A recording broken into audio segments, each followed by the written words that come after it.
Hi there, I'm Dr. Victoria Mattingly, and this is Better Humans at Work.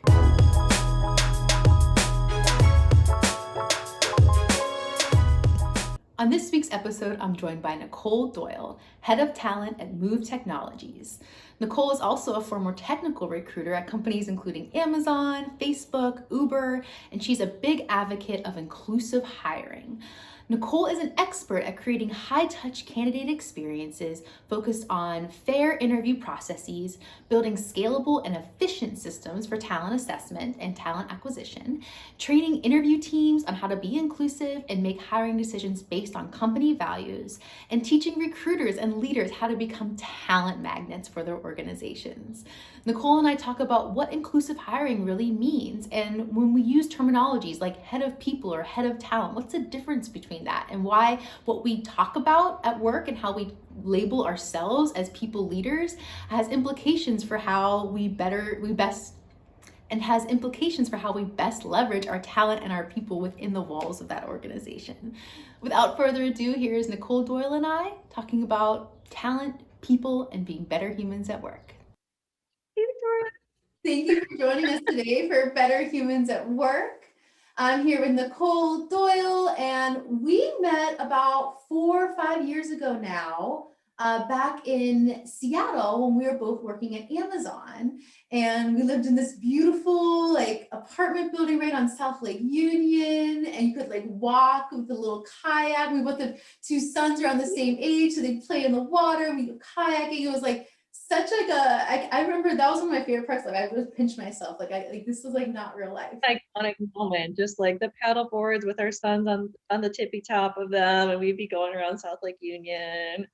Beautiful. The sweetest thing.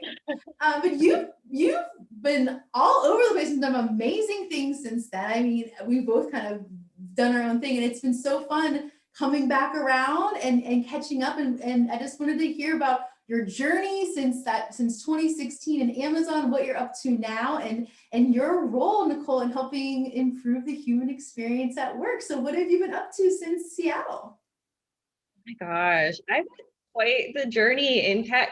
So Amazon was my first foray into software and tech, and it is everything that people say it is, which is awesome. And also, I think, as I had a lot of experiences at Amazon, just building the first AWS diversity event, creating their internal career fair.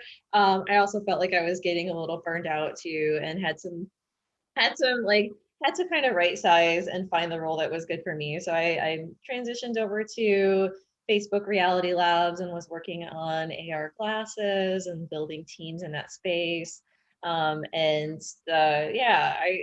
from there I went to Uber and built design studios in New York and Seattle. And ever since COVID happened, I was affected by Uber layoffs and felt like that was a really good time to just shake things up in my career, and became a consultant, and started working strictly with startups and their founders. So now I am a head of talent at Move, which is a startup based in Phoenix, Arizona. That's amazing. I feel like thinking about all these really impressive, innovative, just these big companies people always would want a dream job at. And you've had so many of those, and now to take all that experience into your work as a strategic advisor for startups, it's just so fascinating to me. And so in your role as a strategic consultant and head of people, what's your professional experience with helping to improve the human experience at work? I've always had this impact in my role strictly with the recruiting side of things. That is starting to shift now into the people and talent side. So the next adventure in my career is people and talent, internal teams. But my focus has always been the candidate experience, because I've found that as a candidate in the tech industry, in any industry, it can be really daunting to go through the application process, get through the interviews without clarity, without understanding. And so every time I've been able to make the biggest impact in my role has been through just improving the candidate experience. So my role at Amazon gave me the opportunity to really redefine what that meant. Amazon had quite a machine of a recruiting process, and I convinced my business leaders to sponsor these hiring events every week. So we had catered lunch. We had, basically it was the day would start out with a tech talk and one-on-ones and buddies, and it was a really, really fun experience. The candidates were just, it gave me a one-on-one interaction with them. It created more energy around their interviews and the day of, and kind of loosened up their nerves a little bit. So I really get excited about all of the little things that you can do to help improve candidates' success rate through the interview process. If it's like creating content for them that really tells them what the interview structure is about, coaching them through like how to structure their interviews and their examples and their stories so they come across really clear and defined. So those are that's the high touch type of experience that I think a lot of recruiters are definitely diving into now, and have been over the past few years. But it took a while to really realize that's where we become advocates. We're advocates for our candidates and making sure that they can get through the process and be successful coming into the company. So my first experience, aside from like learning about it in grad school just a little bit, but with candidate experience was at Amazon as well. So I was on the talent assessment team, and we were part of the program that would help do group hiring for software developers. And so I was responsible for training the current software developers on how to work through these group hiring processes to hire the next wave of software developers.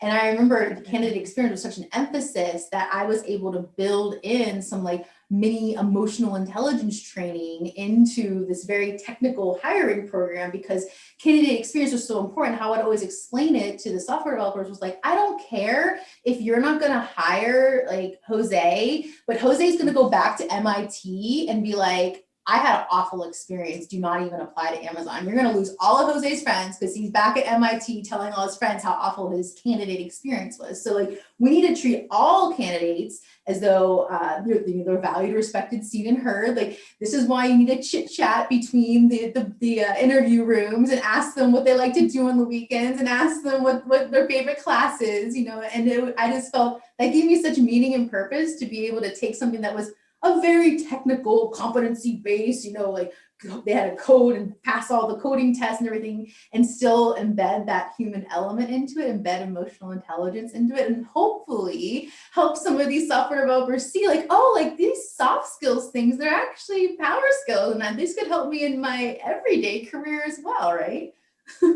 Yes. No, I love shifting the conversation from soft skills, because soft skills are very like female driven, Like and in the tech industry, optional. yes, it's more like traits. Like, what are the traits that we need to be successful for this role? And I'm shifting my vocabulary from soft skills to traits, because I want them, they're hard skills. They're not like, you need to be able to do these things effectively. And yeah, I think the interview process is one of those areas where it's really obvious around, how rigid companies can be in their screening process. And if you just if you give your interviewers the right structure and the right competencies, they know what they're looking for, and you create a standard that is, very corporate wide, right, versus subjective to that interviewer, then you're taking a lot of that, out of the equation, and you're saying it's okay to make this a more conversational interview. You're looking for these competencies. Here's our bar for these competencies as a company, right? So you're stripping out the questions of like, ooh, this is what my experience is with this particular skill set. And so they have to meet this bar. I think you really just gotta be as explicit as possible with your interview team so they know exactly what they're looking for. And they can then be more comfortable going into an interview and not go through this rigid line of questions and, like just kind of put people at ease and be conversational. I'm all about going back to that conversational interview because when I first came into tech, it was so rigid. It was like data-driven interview. You got to hit these points, really well rehearsed. No, like, no. It's tricky to strike the balance, right? Because, and I do want to talk about inclusive hiring, because I know you have experience in that space.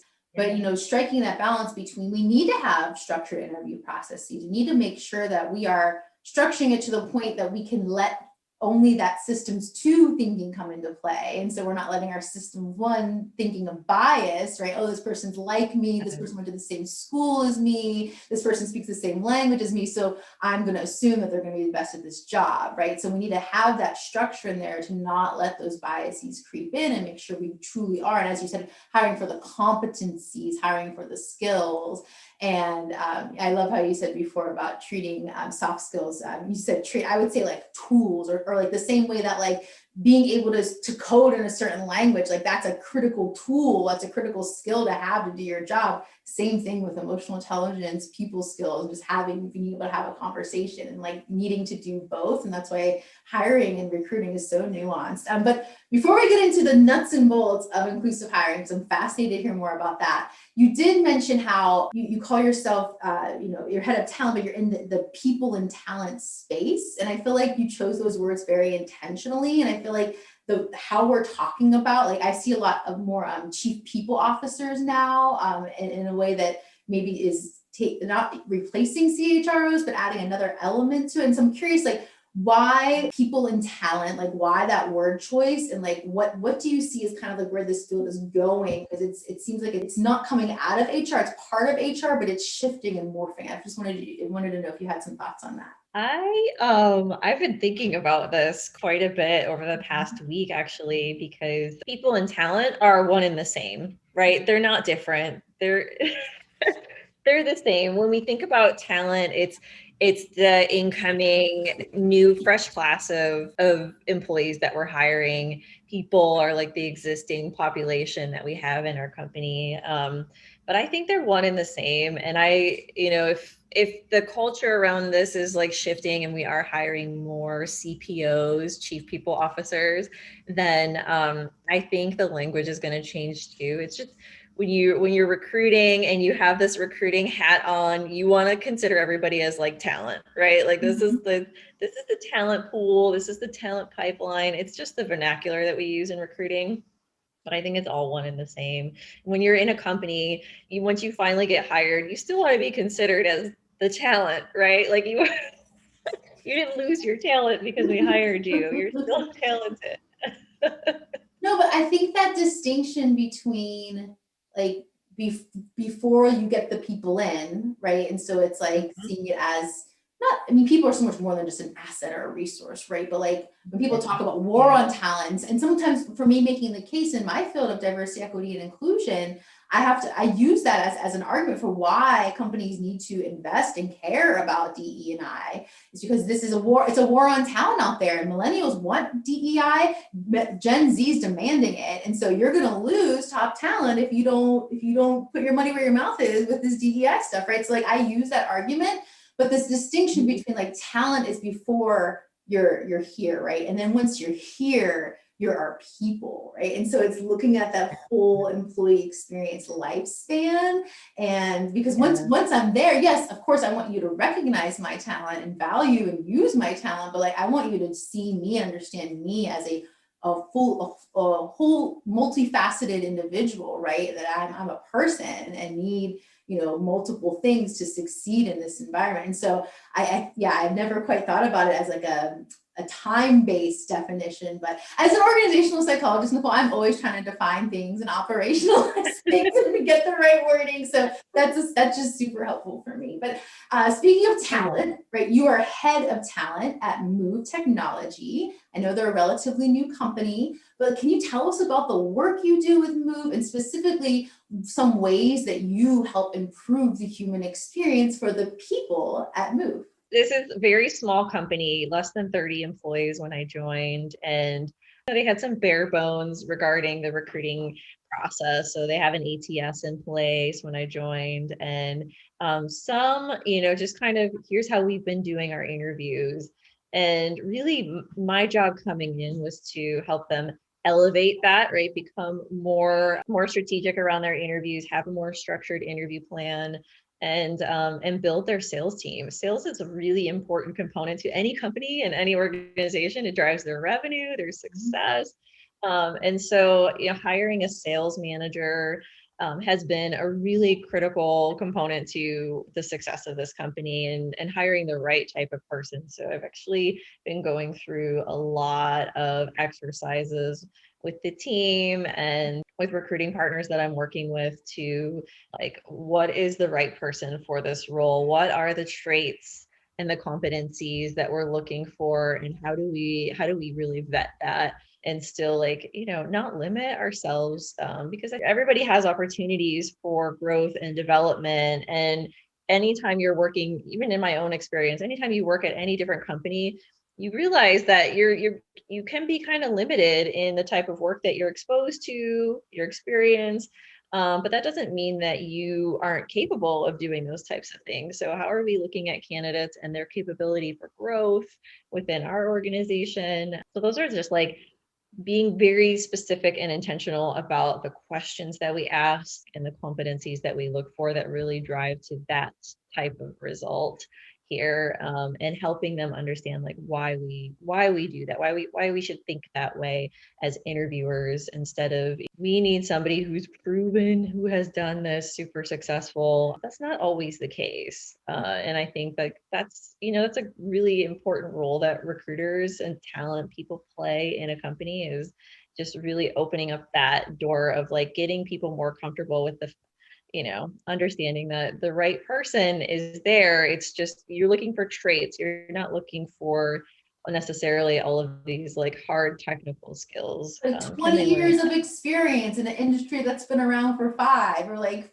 18 different Yeah. certifications, or I'm so glad that you brought up that distinction between potential and previous experience, right? Potential and performance. And I do a lot of work with workplace gender equity, and particularly like helping to close gaps between people identify as men, people identify as women in the workplace. And a big area that's been proven by research again and again is that men are hired based on their potential, whereas women tend to get hired based on their performance. So men tend to get more of like, oh, I see the potential in this person, so I'm going to bring them on. Whereas women are held to these higher bars and will show me how you did that, show me how you did that, and how do you show someone if you don't get the opportunity to do it in the first place, right? And so highlighting that and making that.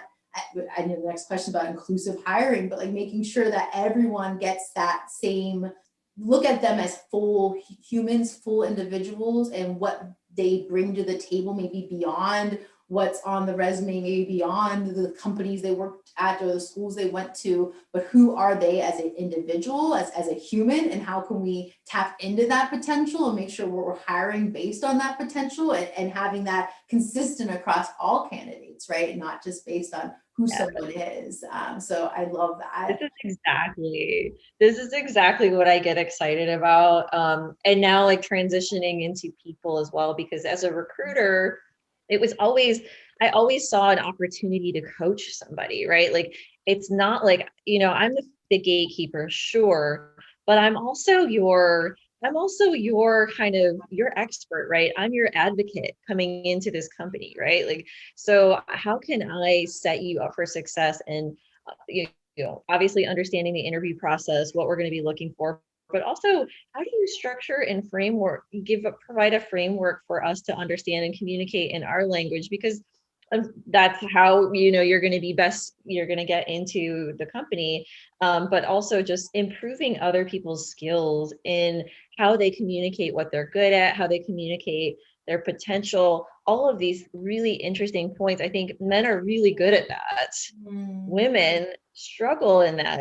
Everybody knows is, men will apply for something if they're an 80% fit. Women have to be 100% fit before they feel confident. We do the same thing in our interviews. We do the same thing. And it's not just women, it's all types of diverse candidates. We do that same thing. So I've always been an advocate for candidates coming in, maybe giving them too much information, helping them prepare too much. But that was also a measurement for me of like, is this a good candidate? Did they take my coaching? Did they take my feedback? Did they really kill the interview? Like, did they wow our team? And oftentimes that's a sign that person is like set for growth, right? Like they're going to just skyrocket once they're here. And as a people person moving in, it's like, I've saw that potential. Now I have to carry that over into how we coach and develop that person once they're here, and providing the right tools and resources to continue their growth, because they got in the door, but now we have to really set them up for success while they're here, and not just give them expectations. It's that continued coaching that you need to do to help people really kind of drive their careers in your company once they're with you. Yeah. Oh, I love that. And just looking across the whole employee experience, not just at the hiring phase, but how do we then set up this person for success? And a common challenge in the diversity, equity, inclusion space is a lot of companies put all this resources into hiring more individuals from underrepresented groups, increasing their population of, marginalized demographics of the organization. They do all this work to get these people in the organization, but then they don't do any work in the inclusion space of actually creating the workplace culture where they will be set up to succeed, right? And they won't feel like they're othered, and they won't feel like the only, and they won't feel like they have to work 3 times as hard to get the same amount of recognition of people in the in group, right? And so you need to do both to get the full benefit of, creating a more diverse and equitable, inclusive organization. So I always think about inclusion at like once someone's there. And that's why I was so intrigued to see in how you talk about yourself on LinkedIn and online about inclusive hiring practices, because that's taking something I thought was later and putting it in the beginning, which makes total sense. But can you speak a little bit about what you mean by when you say inclusive hiring practices, what that looks like in your world? Yeah, it definitely starts with the sourcing perspective of things, right? Really understanding the right talent communities and how to market your position. So there's employer branding that goes into that. There's obviously some other key components. But that being said, I think it's the making yourself accessible as a company, making yourself accessible as a recruiter, as a hiring manager, opening up the door to have conversations to people that aren't in your referral network, and really branching out and expanding that, and having an open mind about the types of people that you have conversations with, that you're networking with. That is, that's really important. We don't need to be in our echo chamber, even when we think about recruiting and hiring. Inclusive interviewing really is like what you had mentioned before, is kind of understanding the different nuances with interviewing, and how you can set up the process so that it does help candidates become more successful. So when you're training on things like confirmation bias, when you're training on things like, which is confirming your initial impression of a candidate, right? Like, oh, this person is well put together, so that means like, and they have good communication skills, so obviously the rest of them must be really good. That kind of happens. And then there's a similar to me bias that you had talked about, where their backgrounds are very familiar, and these things can give interviewers false positives and false negatives in the process. So if you're including that in your training, and you're making them aware of these different situations where they're looking at talent, but they're also looking at themselves and comparing them comparing themselves to the talent that they're interviewing. That is, that's the antithesis of inclusion, right? Like, so we need to kind of break out of that through our interviewer training. Even as recruiters, we can definitely do better at that too. But those are I'm just a so few. glad you brought up bias, because I'm actually on a little crusade over here to like get like less emphasis on unconscious bias training as this like silver bullet for diversity, equity, inclusion. Like anyone that's like, okay, we're gonna invest in diversity, equity, inclusion, what are we gonna do? Unconscious bias training. And I always say, like, we need to have the awareness of our biases. We need to have the language and the acknowledgement that these things exist. So we recognize when they're getting in the way and they're, rearing their ugly head and leading to exclusionary behaviors. But that's it, and then like, what are we going to do about those biases? Like, that's way more important. How do we start moving away from awareness building into action taking when it comes to our biases? So I love this example and this application. This is where the bias training does make sense. People out there listening who think I'm anti-unconscious bias training, I'm just trying to get us to level up.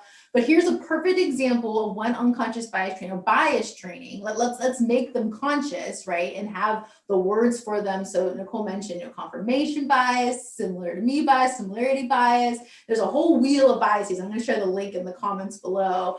But learn about bias, especially if you are responsible for hiring someone. There's so many different ways, and those are just two examples. There's dozens of ways that biases can rear and infiltrate, making good, equitable, fair, objective decisions. And so I just love this application. And so if there is one place, everyone out there who wants to like do all these workforce unconscious bias trainings, there's one place to really double down on bias work. It's in hiring practices and taking a more inclusive hiring approach that Nicole just mentioned. So Nicole, just to wrap up, for anyone out there watching that wants to be more inclusive in their hiring practice or just more inclusive in their role with people and talent at their organization, what would be 3 things you would recommend our listeners to do to be more inclusive in how they hire or how they just work with people at the organization? I think it's to, have a very standardized process. So focus on your competency, really iron out your competencies, your traits. What is your bar as a company, as a department? Really be intentional about how you communicate that internally to your hiring team, your interviewers, and have your recruiters go out and give them the freedom to cast a wide net, to be open-minded, right? And to bring in the best talent based on the traits and the skills that you've already defined for the role. But be open-minded for one, and don't be afraid to make mistakes, right? I know hiring mistakes are very costly for companies, but spending your time interviewing and practicing interviewing and talking to candidates, that's costly, but it's investing in your skills as an interviewer and as a hiring manager or a leader in a company. That's the number one skill that you need to have. I think that's something that asking questions, helping candidates open up to you about, their experiences and their skills. So you don't get that really well rehearsed answer. You get the real answer. And that's really where you get to see who people are. But it comes through just practicing really good interviewing skills and feeling confident about what you're hiring for. So you're not, you know exactly what it is that you need, and you can be more conversational in your interviews. You can kind of let the walls down so people are kind of more comfortable in that setting and they can be themselves, and then they can really shine and show you what their potential is. I love it. Thank you so much for sharing those. Thank you for spending time with us today. I know that you always love meeting new people in the people leader or the HR space. So if someone was out there who's a people leader or an HR leader, what's the best way for them to get in touch with you? Well, LinkedIn is obviously number one. I'm also on Clubhouse. I'm trying to be more active there. Those are 2 great sources. And we'll include those links at the bottom below. But thank you so much, Nicole. It's been such a pleasure. Thank you for sharing your experience and your insights and all the amazing work you do with our audience. And thank you for helping us be better humans at work.